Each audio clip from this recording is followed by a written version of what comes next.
Dios puso en mi corazón una palabra muy edificante, de verdad que sí. Debemos darle gracias a Dios por la palabra que Dios está trayendo en este tiempo. Y no solo aquí, yo sé que en otros ministerios también Dios está trayendo un avivar, un despertar en el mensaje. Y Dios ha puesto en mi corazón que le hable a usted, que le dé un mensaje que está, voy a despegar en la cita, en la cita bíblica, Jeremías 29, busque Jeremías capítulo 29, versos del 12 al 14. Esa cita bíblica téngala por ahí a mano. Ahí es donde yo a partir de ahí voy a desarrollar la enseñanza hoy hasta donde llegue. Hasta donde llegue. Entonces, como le decía, el mensaje lleva por título, no le he dicho, ¿verdad? El título. El mensaje lleva por título, Orgullo por hambre. Orgullo por hambre. Vamos entonces a Jeremías. Dice la palabra de Dios así. Jeremías 29, versos del 12 al 14 dice, entonces me invocaréis y vendréis y oraréis a mí y yo os oiré. Y me buscaréis y me hallaréis porque me buscaréis de todo vuestro corazón. Y seré hallado por vosotros, dice Jehová, y haré volver vuestra cautividad y os reuniré de todas las naciones y de todos los lugares a donde os arrojé, dice Jehová, y os haré volver al lugar de donde os hice llevar. Ahora lo vamos a leer en español más comprensible. Entonces me invocarán y vendrán y orarán a mí, y yo los escucharé. Y me buscarán y me hallarán, porque me buscarán de todo corazón. Y seré hallado por ustedes, dice Jehová, y haré volver vuestra cautividad, y los voy a recoger de todas las naciones y de todos los lugares a donde os arrojé, dice Jehová, y os haré volver desde el lugar de donde los envié. Oremos. Padre, te damos gracias en esta noche por tu palabra, Dios. Gracias, Señor, te damos porque tú eres bueno. Gracias, amado Dios, por la oportunidad de recibir este mensaje. Espíritu Santo, ministranos a través de la palabra y úngeme para ser un instrumento en tus manos. Úngeme para ser instrumento en tus manos, Espíritu Santo, para poder transmitir a este pueblo tuyo, Padre Santo, lo que tú has puesto en mi corazón, para la gloria tuya, en el nombre de Jesús. Amén. Y amén. Ok. Orgullo por hambre, le dije, ¿verdad? Lo que acabamos de leer usted y yo ahí, es una promesa que Dios le está haciendo a Israel. Es una carta que Jeremías le escribe a los sacerdotes, a los ancianos, a todo el pueblo que está cautivo en Babilonia. Es una carta que Jeremías le escribe a Israel de parte de Dios, diciéndole que la cautividad no va a ser poca, va a ser 70 años, pero que al final ellos se van a volver a Dios, lo van a buscar y lo van a encontrar, porque ahora sí lo van a buscar de todo corazón. Ese es el trasfondo de esa promesa. Es una promesa que está inmersa en una carta que Jeremías escribe a una nación que está cautiva en Babilonia. Es una esperanza, una luz de esperanza al final del túnel, donde Dios le dice a Israel, ustedes me van a buscar y me van a encontrar. Porque cuando me busquen, lo harán de todo corazón. Entonces, ¿cuál es la promesa que yo encuentro acá para nosotros hoy? La promesa que encuentro para nosotros hoy en esta noche es que siempre que usted y yo nos acerquemos a Dios de corazón, Él nos va a responder. De corazón, no por necesidad. Son dos cosas diferentes, ¿ok? Son dos cosas diferentes. Ahora, por demasiado tiempo, la iglesia se ha vuelto experta en asuntos de Dios. Por demasiado tiempo la iglesia ha sido experta en asuntos de Dios. Pero por mucho tiempo la iglesia carece de presencia de Dios. Eso es diferente. El éxodo masivo en nuestros templos, en nuestras iglesias, y no lo digo por los vacacionistas, lo digo a nivel general. Lo digo a nivel general. Lo digo a nivel general porque la gente, las personas, ya no quieren ir a las iglesias. Porque están cansados de mucha palabra y de poca presencia. Se habla mucho de Dios, pero no se demuestra nada de Dios. Entonces, no es lo mismo, diga conmigo, no es lo mismo saber acerca de Dios que conocer a Dios. Hay muchas personas que conocen mucho de teología, mucho de palabra, mucho de Biblia, pero nunca han tenido un encuentro con el Dios de esa palabra. El Dios de ellos es el conocimiento, es su mente, su razonamiento. Hoy tuve la oportunidad, muchos lo habrán escuchado también, en un programa de radio, un muchacho de la parte científica hablando de cómo demostrar de que Dios existe a través de la ciencia. Y le digo una cosa, si usted todavía no domina el lenguaje de la palabra, ni se ponga a escuchar ese programa. Porque los términos que este muchacho utiliza son muy científicos.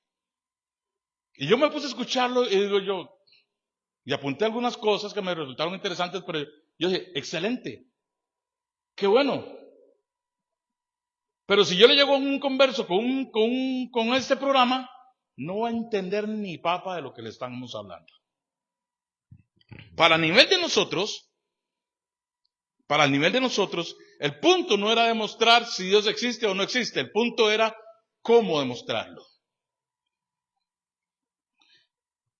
Y me llamó la atención porque muchos de los argumentos que él presentó tienen que ver con cosas que usted y yo hemos escuchado de un altar. Se dicen cosas desde un altar que suenan muy vacías, muy huecas. Y no nos esforzamos por cómo buscar el sustento y cómo demostrarle. Por ejemplo, hay una pregunta que a mí me hizo Brayitan, el hijo de Olman, hace mucho tiempo me dijo, tío, es que en el colegio me están preguntando, ¿quién creó a Dios? Esa pregunta es muy normal, todo el mundo la hace. Pero como todo el mundo la hace, no significa que todo el mundo la pueda responder. ¿Quién creó a Dios?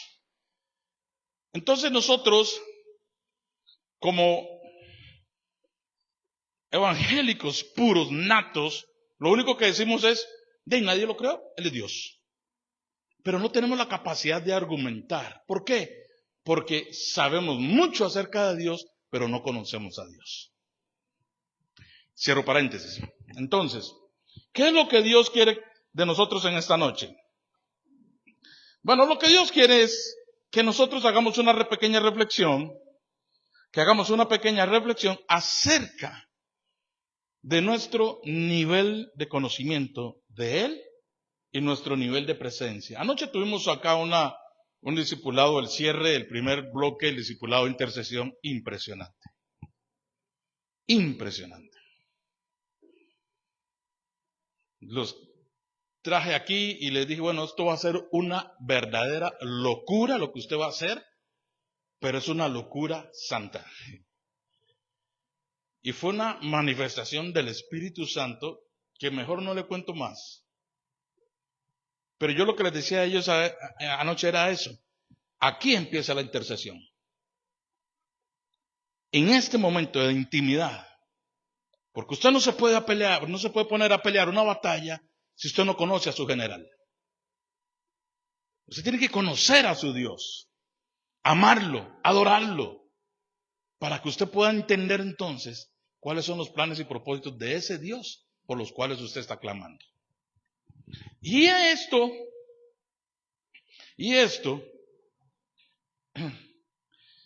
me lleva a una resolución, a un pensamiento. En nuestras iglesias En nuestras iglesias nosotros tenemos personas muy hábiles para manejar la Biblia. Usted le hace una pregunta y le dicen el verso, el capítulo, le dicen todo, ¿cierto? Más, usted los lleva a un concurso y posiblemente ganan en lo que es conocimiento bíblico. Pero lamentablemente, de presencia manejan muy poco. Y voy a hablar desde mi posición, desde lo que yo fui, no antes de llegar a Cristo. Porque los testimonios de lo que éramos antes de llegar a Cristo todo el mundo lo sabe. Bestiales, animales, salvajes, irreverentes, impíos.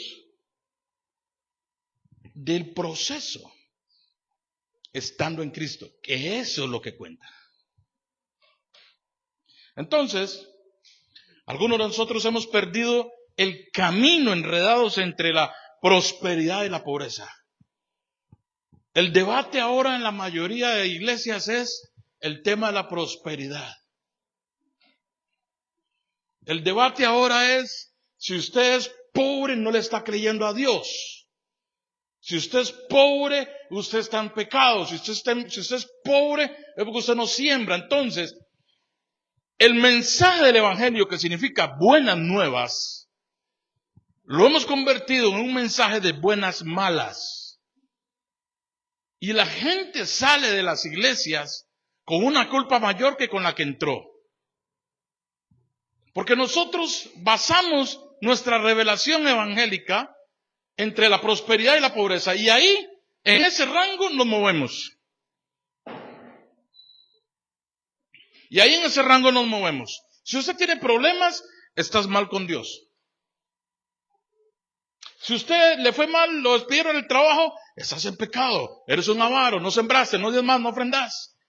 Obligamos a las personas a entrar en una ideología que no es la que tiene la palabra de Dios. ¿Y sabe qué es lo más grave, hermana Isabel? Que todo esto lo hacemos, memito, en el nombre de Dios. ¿Y dónde está la compasión? ¿Dónde está la misericordia? Eso no pasa por esos altares, ¿ok? Las personas siguen teniendo hambre. Que la gente no vaya a la iglesia no significa que no tengan hambre. Sí la tienen.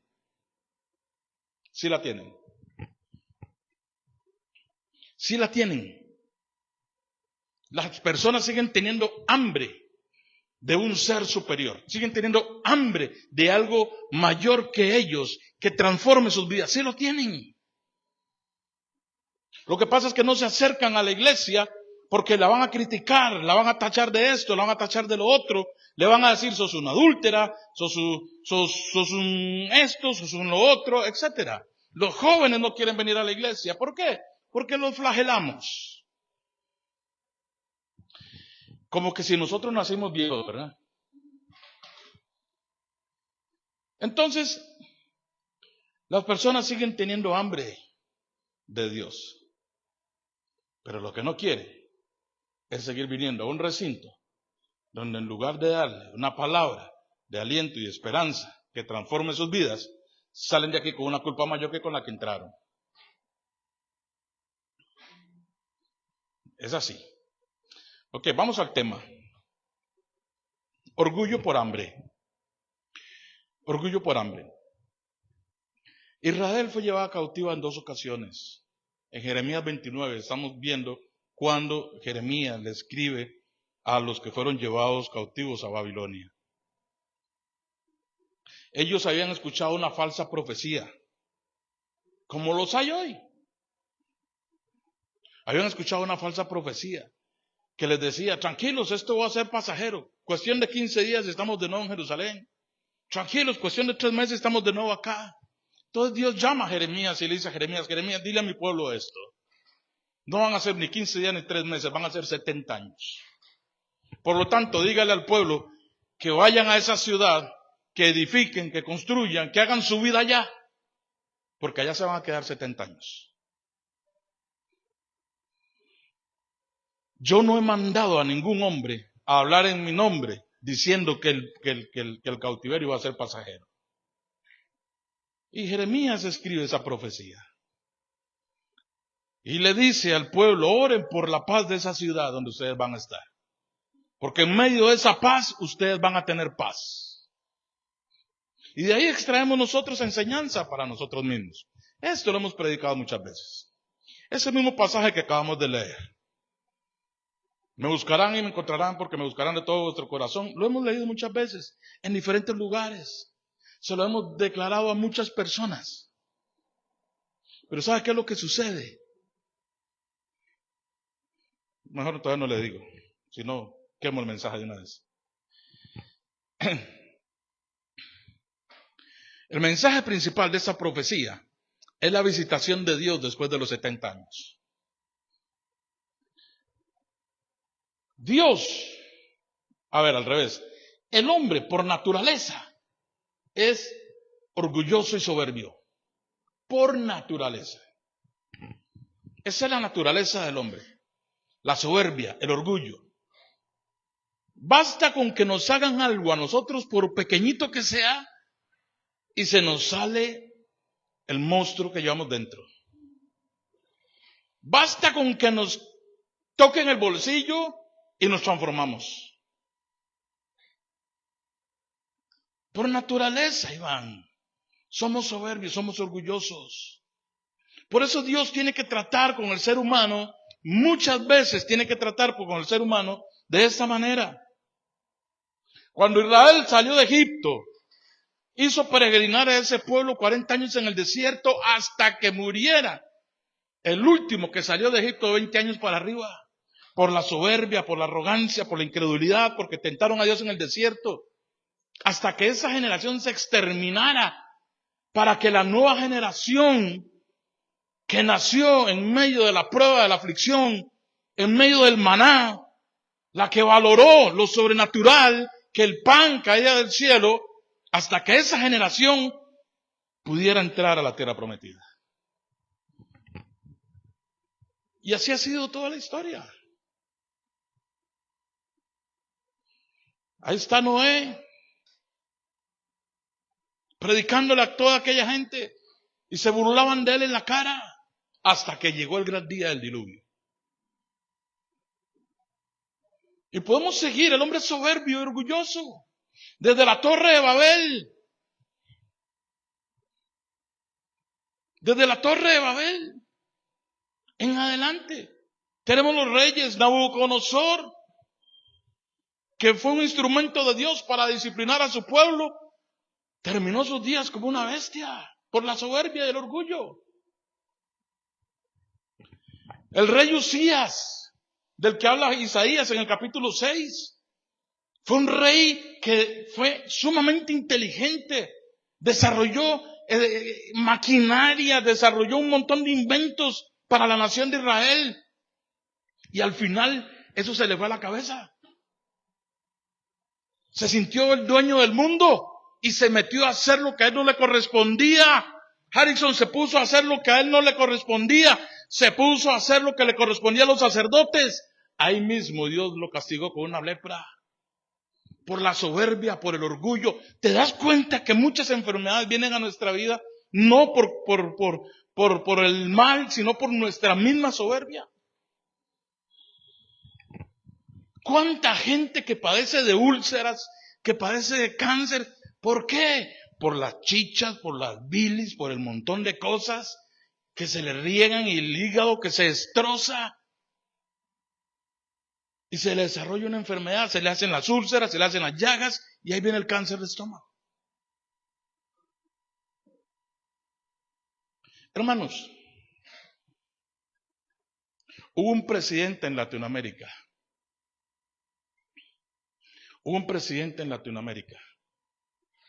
Que llegó y dijo: yo maldigo a Israel desde mis entrañas.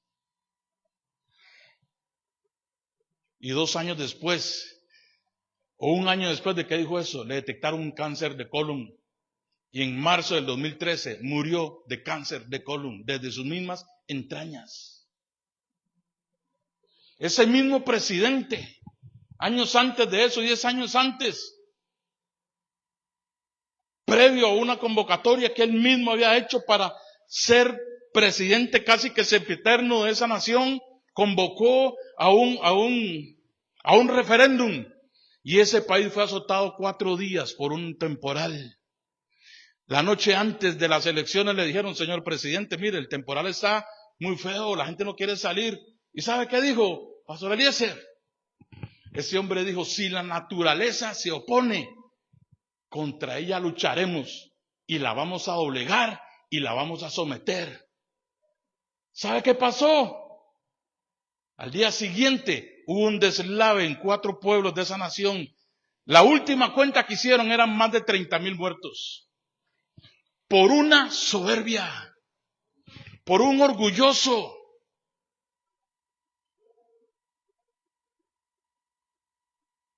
La cosa no queda ahí. 5 de enero del 2025, la ceremonia de premios en Los Ángeles, en Hollywood. Se burlaron de Dios porque nadie habló de Dios, porque nadie votó por Dios. La directora de ceremonia llegó y dijo: eso no es de extrañarse, en esta ciudad sin Dios. ¿Qué pasó? Al día siguiente se desataron los incendios en Los Ángeles por 3 meses. Y el hombre no entiende que el orgullo y la soberbia están acabando con su vida. No es Dios, es su propio orgullo, su propia soberbia.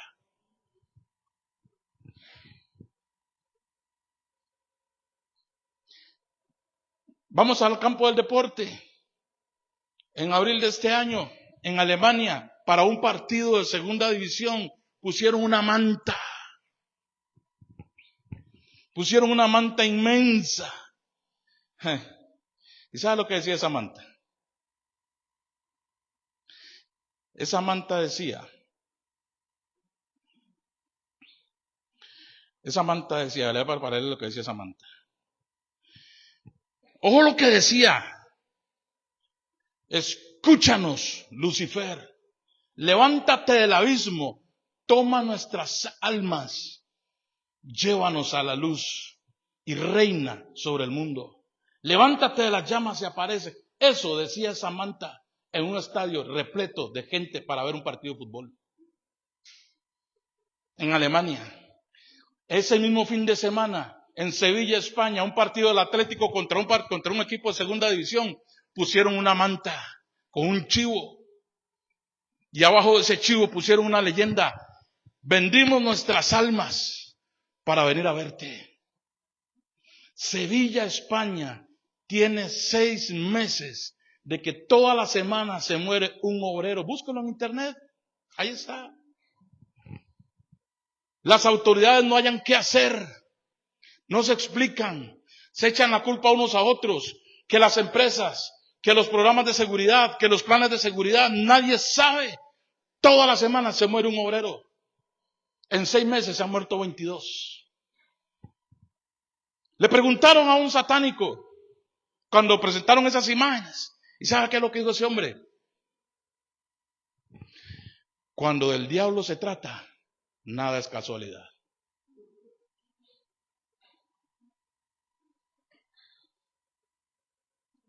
Gente que viene a las iglesias con un nivel de soberbia y se paran a predicar porque dominan la palabra, porque conocen los verbos, porque conocen las conjugaciones, pero no tienen presencia. Apréndase esto en esta noche. Total que ese mensaje lo partí en 4.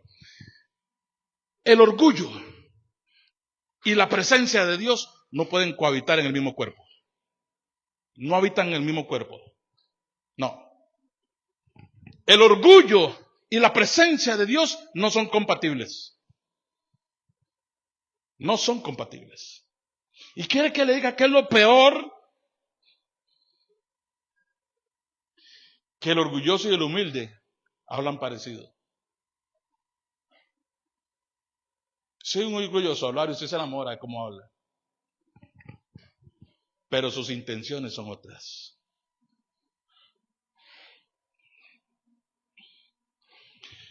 Y así pudiera yo narrarle ejemplos de las cosas que están aconteciendo en nuestra actualidad. Porque el ser humano por naturaleza es soberbio, es orgulloso. No le da la gana someterse a Dios. Diga ya, y por lo menos.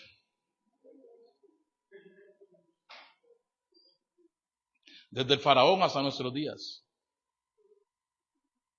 Dios ha tenido que venir sometiendo al hombre cada vez más. Y lo someterá hasta el último de esos días. Ahí está la gran tribulación. Y lo someterá hasta los últimos de esos días.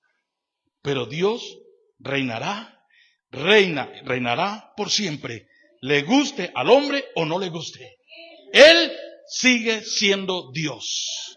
Y seguirá siendo Dios. Aleluya.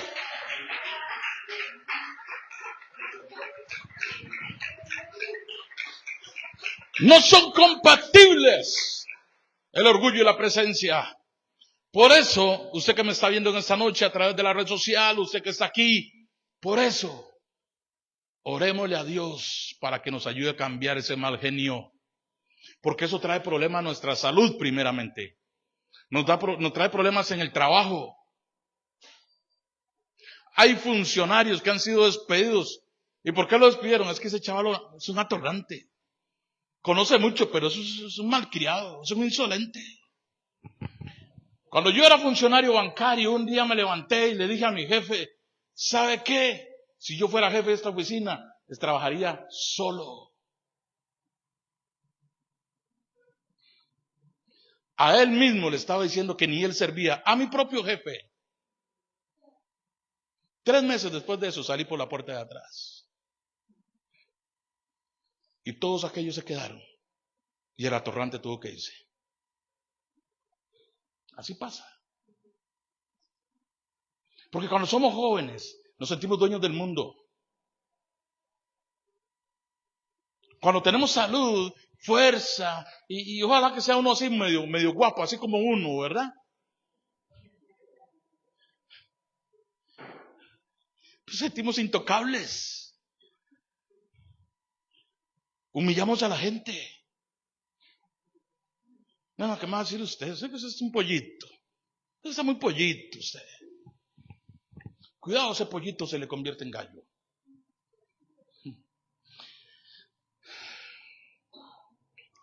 ¿Cuál es la personalidad de un orgulloso? Se lo resumo en 7 puntos. Primero, es un autoengañado, se engaña solo. Se engaña solo. El orgulloso por naturaleza es mentiroso, porque van de la mano el orgullo y la mentira. Y cuenta mentiras, mire, seas tonto. Y las hace ver tan verídicas. Es un autoengañado. Le gusta poner en mal a los demás para sobresalir él. 2, soberbio en su propia opinión. Mire, usted no le puede decir nada. Si el hombre a medianoche le dice, qué lindo está el sol, dígale que sí, aunque sea la luna. Porque si usted le contradice, eso va a ser un pleito de toda la noche. Porque el soberbio no acepta otra opinión. Entonces, si usted un día se encuentra un soberbio a la medianoche y le dice, vea qué sol más lindo. Sí, precioso está ese sol. Además, ya voy a sacar el bloqueador. Mire, no se riegue las bilis, porque no le vas a ganar.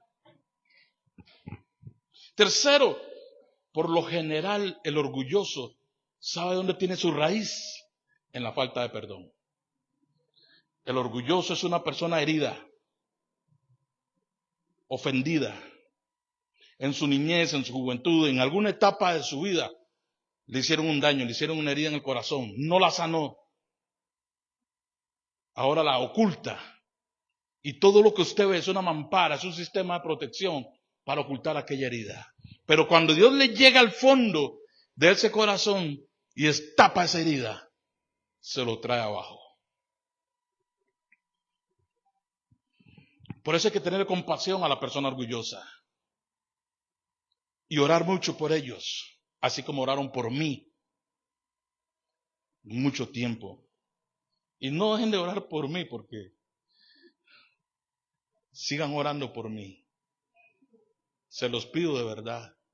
¿Quiere que le diga algo? Yo no es que sea libre ya de esa maldición. Hay que morir todos los días. Un día llegó un gallito, esos así, que van a los gimnasios, que son así, todos musculosos, y esa vara, tríceps, bíceps y toda esa vaina, y se me sienta a la par y me dice, pastor, yo quiero que ore por mí. Le digo, ¿qué necesita, papá? Para que Dios me quite ese orgullo. Le digo, no, mi chiquito, te equivocaste de consultorio. Papi, eso solo en el altar. Ahí es donde se muere eso. Ningún hombre, escúcheme lo que le voy a decir, ningún ser humano dentro de ese planeta tiene la capacidad de orar por otro ser humano para que el orgullo se le vaya. No, hombre. Eso solamente Dios. Digo, papi, sorry, no te puedo ayudar con eso. Te puedo decir cómo lo he logrado vencer para que usted siga la huella. Pero eso no se quita, eso no es el jabón ese que quita la mancha. ¿Cuál es? No. Sí. Nosotros los que lavamos ropa, ¿verdad? Ok. 4, el orgulloso siempre está en competencia con alguien. Usted lo ve en el trabajo. Usted lo ve en el trabajo y anda viendo a ver qué está haciendo el otro. Y Dios guarde al otro le den pelota. Ay, papá. Dios guarde. Porque empieza a malinformarlo, le hace una campaña en contra, le crea una mala fama, le suelta una mala propaganda para bajarle el piso al otro. Porque él no soporta que alguien esté por encima de él, ni siquiera a su altura. 5.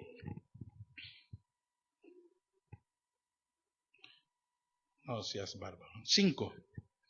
El orgulloso alimenta su ego, Memito, alimenta su ego de conquistas pasadas. Pues que usted viera como yo hacía. Que usted viera como cuando yo predicaba. ¿Sí se acuerda? ¿Sí se acuerda? ¿Se acuerda? ¿Se acuerda? Y lo hacen cómplice a uno, lo peor. ¿Se acuerda? ¿Se acuerda? ¿Se acuerda? Sí. ¿Se acuerda? Acuérdese. ¿Se acuerda que yo me paraba ahí? Y así. Todo mundo. ¿Se acuerda? Cuénteles que no es paja. No, es que yo ahora... Sí, uno tiene que dejar que la gente fluya. Sos un engañado. Sos un engañado. El orgulloso, 6, el orgulloso es autosuficiente. Nunca reconoce que necesita ayuda. Se está cayendo. Se le está viniendo encima la montaña. Y no reconoce su debilidad. Yo supe lo que era pararme en un altar con una montaña encima y nunca tener la humildad de decir a mi pastor, sabe que no estoy en condiciones de pararme en ese altar.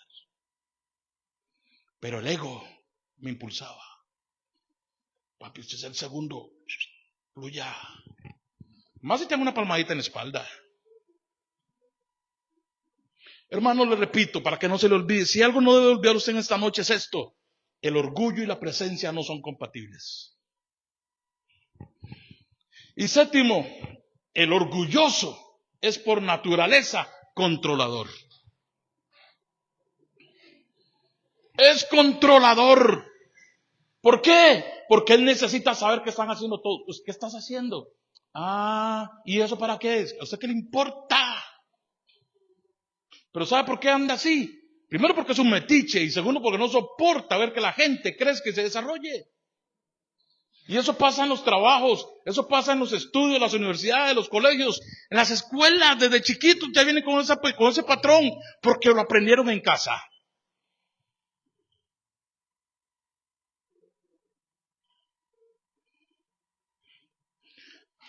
Ocho, son manudos. No, esa fue que me la saqué de la manga. La pregunta de los 100 grandes. ¿Por qué nos volvemos orgullosos? ¿Qué fue lo que pasó? ¿Qué fue lo que pasó para que en nosotros se diera esa situación? Usted conoce personas que tal vez usted dice, ese muchacho no era así. ¿Verdad que sí? Nosotros, en serio, nosotros conocemos gente y uno dice, oiga, ¿y ese chaval no era así? Fue que se casó con esa chavala y se volvió loco. Dice mi madre, que en paz descanse, tenía un dicho que decía, el que nunca ha visto un altar, en cualquier tronco se persina. Entonces el orgulloso se las cree todas. Llamas a mí, como decía aquel personaje. No. Dice Proverbios capítulo 16.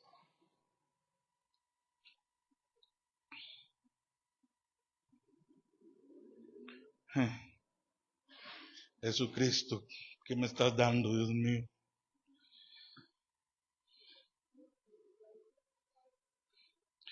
Proverbios 16, verso 8. Bueno, ahí le va. Mejor es lo poco con justicia que la muchedumbre de frutos sin derecho. El orgulloso, la persona que trae ese gen, porque hay personas que lo traen, entonces con solo que lo pruebe se le desarrolla. Entonces el orgulloso vive de apariencias, le gusta aparentar. Digámoslo así, es un Beverly rico, pero en lo espiritual, ¿verdad?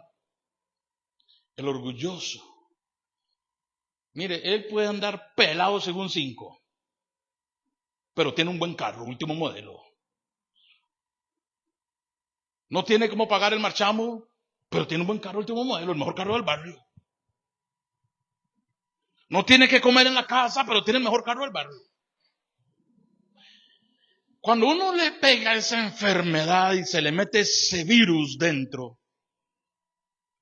uno empieza a querer meterse en círculos sociales donde uno no calza, pero a la fuerza yo me meto. Es como que usted me pregunte ahorita, pastor, ¿qué talla de camisa es usted? L.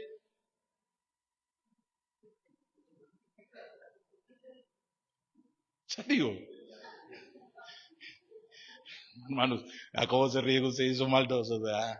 Hermano, yo soy L grande, pero L. ¿En serio? Usted me dice, pastor, ¿qué talla de camisa? L. Pero ni en el brazo me entra la L. El orgulloso es así. Hay círculos donde él no entra, no calza, pero a la fuerza se abre espacio. ¿Sabe? No lo voy a mencionar porque lo desvío. El orgulloso se mete a la fuerza. Sale en la foto con todo el mundo. Porque él quiere ser el más popular. Aquí había un personaje político que caía mal por eso. Le tomaban una foto a la estatua de Alan Cortés y ahí parecía él. Le tomaban una foto a la Fuente de la Hispanidad y ahí aparecía él. O sea, era increíble.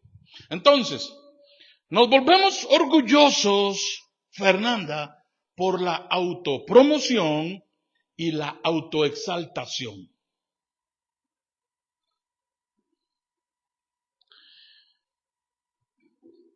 Cuando Samuel llega a la casa de Isaí a buscar a David, están los hermanos de David. Y cuando vio, dice, no hombre, este es. Claro, casi 2 metros, fornido, rubio, este es el emblema de Israel. Inmediatamente vino el Señor y le dijo, Samuel, tranquilo, ese no es. Porque yo no miro el parecer, yo miro el corazón. ¿Cuántas veces nos hemos equivocado nosotros promocionando personas por el parecer? Porque no conocemos las verdaderas intenciones. Y cuando están en funcionamiento, nos crean un problema terrible. Nos crearon un problema terrible. ¿Por qué? Porque uno, en lugar de pedir dirección a Dios, Señor, dirígeme, muéstrame. Uno se va, no, hombre, a mí me sirve, me meto, claro, este es el escolta que yo ocupo. Lo pongo con Iván, ¿quién se me va a meter? Y pongo ahí a Howard, pero ni el diablo se aparece. Porque nosotros los seres humanos somos limitados, y una limitante que tenemos es que nosotros no conocemos el corazón, solo Dios lo conoce. Y el orgulloso es especialista en máscaras. La falsa humildad, la falsa hombría, es especialista. ¿Alguien está recibiendo palabra hoy? Bueno, madre.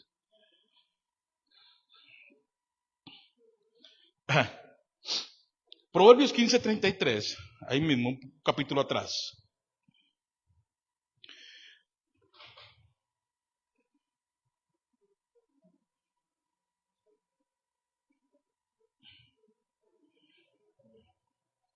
Proverbios 15:33 dice esta versión. Dice, el amor de Jehová es enseñanza de sabiduría, y a la honra precede la humildad. Escúcheme. Lo que precede a la honra no es el orgullo, es la humildad. Y nosotros, por lo general, cometemos el error de hacerlo al revés. Honramos a los orgullosos y a los humildes los dejamos de último. Ellos son los que apagan la luz. Vamos a hacer un evento, una cena, nos llevamos a los copetones. Pero al que se parte el alma, al que llega temprano, al que se va de último, al que te limpia, al que te acomoda, al que te hace, no le das pero ni un vaso de agua. La honra la precede la humildad. Harrison, qué dicha que estás aquí escuchando este mensaje, papi. Porque Dios tiene cosas tan lindas para tu vida. Pero las decisiones que vas a tomar en adelante tienen que ser decisiones que te acerquen más a Él. Y eso va para todos. No nos enamoremos, mire, no nos enamoremos de lo material. Lo material hoy está y mañana no. Usted no puede hacer de su vida, o sea, usted no puede poner su vida en función de este micrófono. Porque el día que este micrófono deje de funcionar, de ahí te morís. Te echas a morir. ¿Sí me explico? Ok. ¿Cómo empieza y cómo es la dinámica? Y con eso termino. ¿Cuál es la dinámica? ¿Cuál es la dinámica de el ascenso y caída del orgulloso? Primero, el ascenso y la caída de un orgulloso, la dinámica se maneja en 4 puntos fundamentales. Primero, la conquista. Por eso hay que tener cuidado con esos mensajes motivacionales que ahora son muy dados en las iglesias. Porque lo que hacen es alimentar el ego en las personas. Son una conferencia de esas, chiquitumba, la bimba, la bimba, usted es poderoso, usted es, además, se han dejado decir, usted es un semidios, porque usted es hijo de Dios, entonces usted es un ¿qué? Un Dios.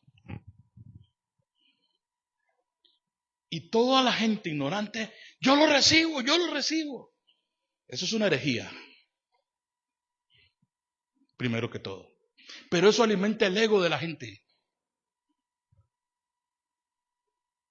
Entonces no tengo nada que comer, pero ahora tengo que vestirme diferente.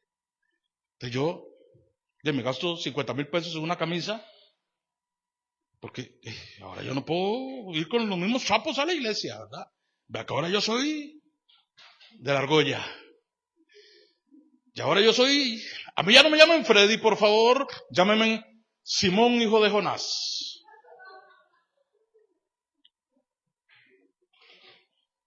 Báileme ese trompo en una uña. Qué cosa más terrible, ¿verdad? Y así queremos nosotros que Dios nos visite. Por esas situaciones es que la gente no quiere nada con las iglesias, no por Dios. El problema no es el rey, el problema son los súbditos. ¿Quién es el problema? Los súbditos. Entonces, la primera etapa de la conquista es el mejor. ¡Wow! ¡Qué bravo! ¡Qué tremendo! Glorioso, valiente, valeroso, conquistador. La segunda, empiezan a salir las alarmas, las alertas. Dios te apercibe. ¡Ey! No es por ahí. Mire, nadie en este mundo puede decir un día, levantar su mano y decir, a mí Dios no me avisó. Nadie. Dios, hasta el más criminal de este mundo, lo apercibe. Al más malo de este mundo, lo apercibe. Porque Él vino para que las almas fueran salvas, no para que las almas se pierdan. Y eso prevalece hasta el día de hoy.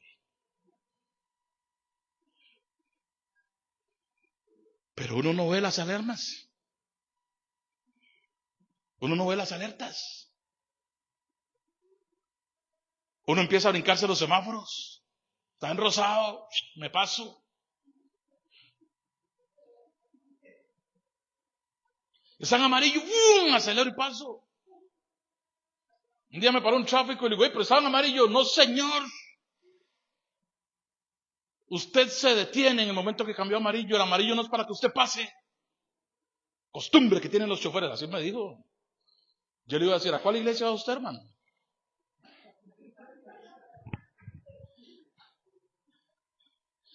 Tercero, después de que yo ignoro las alarmas, después de que yo ignoro las alertas, entra en mí